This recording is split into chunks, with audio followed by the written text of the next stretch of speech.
Hey everybody, it's Kelly. Welcome back to another episode of Ask a Therapist.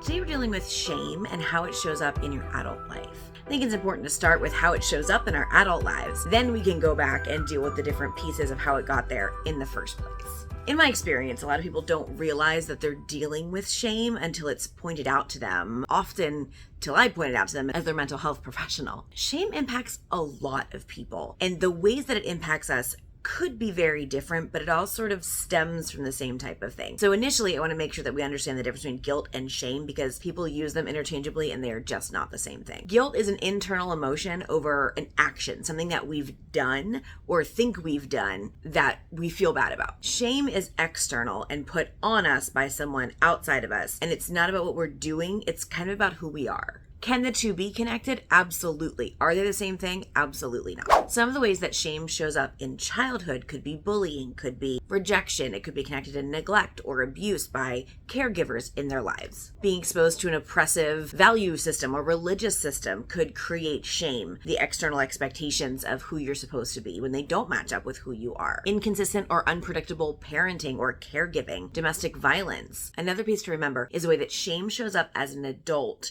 does sort of depend on whether it was chronic or whether it was situational. Not that the impacts are any less, but the way it's going to show up is going to be different. Being exposed to shame as a child and having that inform a lot of your childhood does put adults more at risk for narcissistic behaviors in relationships, either as the narcissist or as the one that the narcissist is relating to. It also puts people more at risk for being gaslit, for being involved in uneven relationships, being invalidated in those relationships, whether your opinion or your understanding of something or just your perception of yourself even can be invalidated pretty easily. Being ghosted, and a portion of that honestly is connected to how we feel about ourselves and what we are willing to accept in treatment by another person, ignoring some of those red flags that means someone is going to gaslight us, that someone is going to ghost us. And these are across the board, not just romantic relationships. These are friendships, these are work partnerships sometimes. Relating to other people in general is constantly informed by this lens of shame. Imposter syndrome is another one. Having imposter syndrome, feeling like you are not enough, that you don't have enough knowledge, that you're faking it, that people are going to find out that you're faking it in any arena of your life, that is very connected to shame because your understanding of yourself is that you are shameful. Another way that shame shows up is emptiness, chronic loneliness. That lack of ability to connect with another person comes from this shame from childhood. In any of those circumstances I mentioned, or other ways even, when a child is treated and therefore internalizes this shame piece into adulthood until it's dealt with, they are going to feel like they are not worthy of relationship. They end up being lonelier because they are not sure why anybody would want to be in relationship with them because they lack, because they have pieces of themselves that are so shameful. They're more likely to put on a front because they don't want to show people those unlovable parts of themselves, or the parts they've been taught are unlovable about themselves. That sort of snowballs into the fact that people who have chronic emptiness and chronic loneliness are much more likely to engage in risky behaviors, whether that's a compulsion, an addiction, body obsessions and compulsions, risky or unsafe behaviors when it comes to sex, and use of distractions like something as simple as not ever wanting it to be quiet around you because then you have to hear your thoughts. Often that is connected to anxiety, and that anxiety can very well be connected, in many cases, not all, to putting yourself in situations where you have to continue to be better and to prove yourself and to earn the love of people around you. That's going to create anxiety, right? That need to distract yourself from that voice in your head that tells you that you're not worth it and you're not enough and you're never going to be worth it or enough can get very intense. People who deal with shame as children also tend to have a pattern of unhealthy relationships, whether it's friendships or romantic relationships or both. Across the board, human beings tend to attempt in relationships to heal wounds that happened in the past. And we sort of replay those patterns until we've dealt with that pattern, until we've dealt with what was our responsibility and what was their responsibility. And often when it has roots in childhood, none of it was your responsibility. It was the responsibility of the adults in your life to let you know you are safe and that you are loved, that you are worthy of safety and love by being you, just by existing.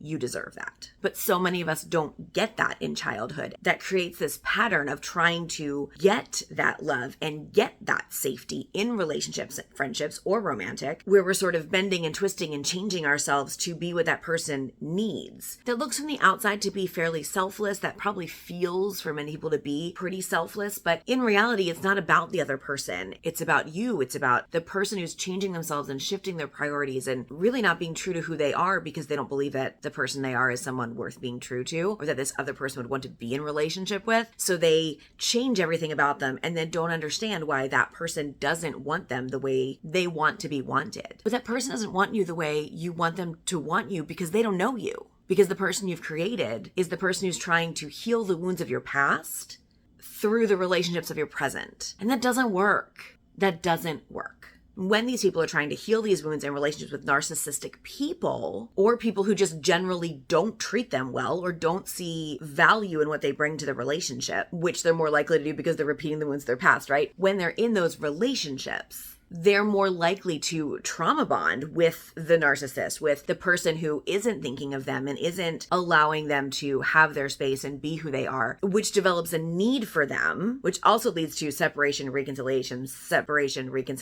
in order to keep that person in their lives. When in reality, the best thing for them would be separation and healing for the person. So the next relationship or friendship they get in can be one that is mutually beneficial and really is more fun and lighthearted and fulfilling for all parties involved. Outside of strictly relationship-oriented things, those who endure shame, whether it is situational or chronic in childhood, tend to be overachievers and perfectionists because they're working so hard to silence the voice in their head or silence that internal message that says that they don't have anything to give and don't have substance to bring to the table in any situation. So they become overachievers and perfectionists and try to work their way into value because they don't feel like they can exist their way into value. In that, they'll tend to set unrealistic expectations of themselves. When they do that, they very seldom put that expectation on other people. So when you have somebody who's putting an unrealistic expectation themselves to achieve or to perfect or to perform, oftentimes they'll recognize that the bar they're setting for themselves does not resemble the bar they would expect anyone else to meet, but they believe that to be natural and right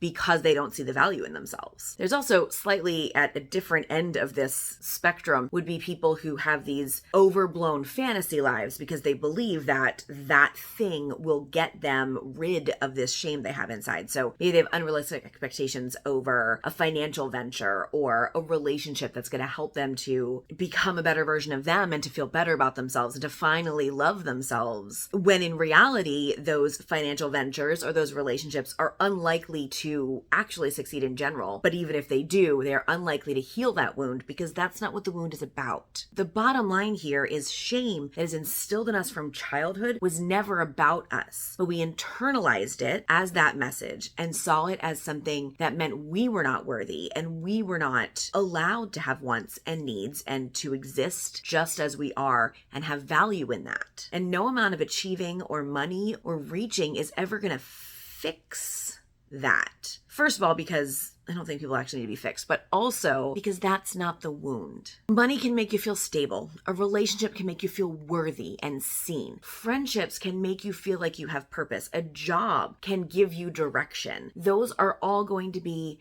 temporary fixes for that hole of shame inside of us until we address that piece, until we address the messages we got of lack of safety, of lack of worth, of lack of love from our childhood. Those things will only continue to be patches because they won't touch that wound. So I hope this makes sense. I'm not saying that it's never going to be fixed. I am saying that without intentional, purposeful work on those wounds, it is unlikely that you are going to have the satisfaction and the freedom that you want in your adult years. But thankfully, it's never too late to start working on those. It's never too late to start giving ourselves the message that we did not deserve the treatment that we had. We didn't deserve the lessons we were taught as children that told us that we weren't enough or there was something inherently shameful about us. When we are taught those messages, unlearning them as soon as it is safe to do so is super important. But also, we need to understand that this, just like coming out, just like religious recovery,